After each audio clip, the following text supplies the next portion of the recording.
What's happening, y'all? Flight 21, yeah, ThaPrezidito. Uh, I'm getting sick of this. Honestly, I really am. Over the past about probably 4 or 5 years, maybe 2 3 years, there's been this thing about the media. Now, media in sports, I should say, media in sports, and for some reason, there's always I should say this. There's more radical comparisons about players now than there have been in the past. You got people like uh, Andrew Luck who are compared to Hall of Fame players before even stepping on the field.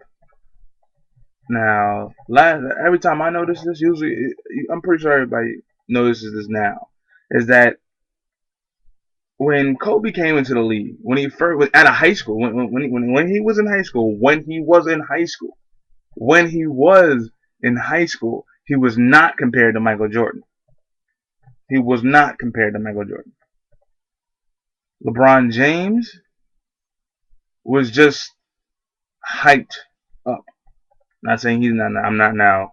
I'm not saying he's overrated at all.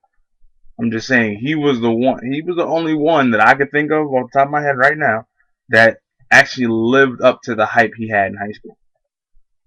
Lived up to it. Derrick Rose wasn't compared to anybody I can think of right now. Nobody was saying he was the next this.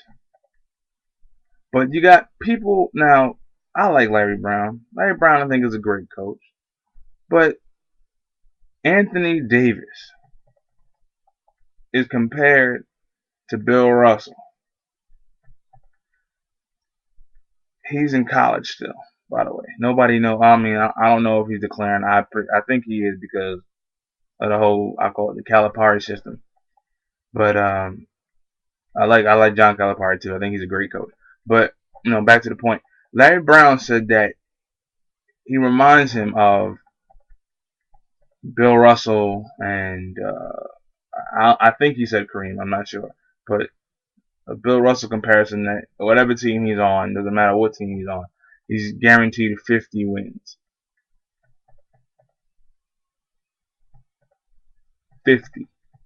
5-0. 50 wins.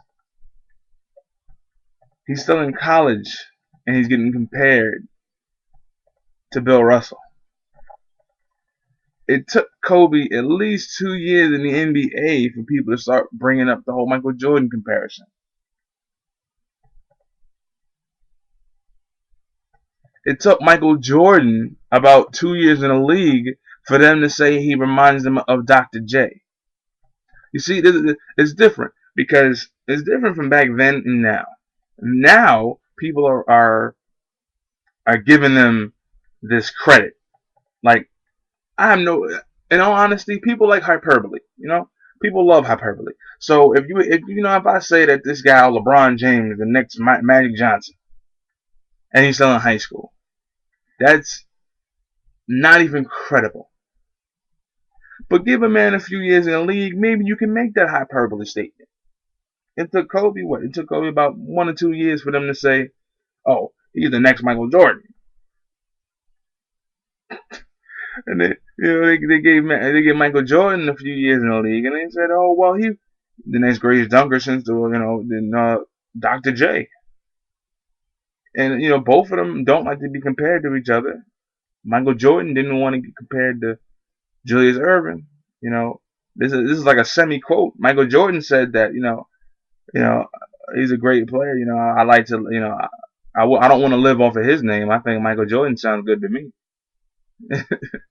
That's what he said. So now you get these guys like Andrew Luck. Andrew Luck is compared to Peyton Manning.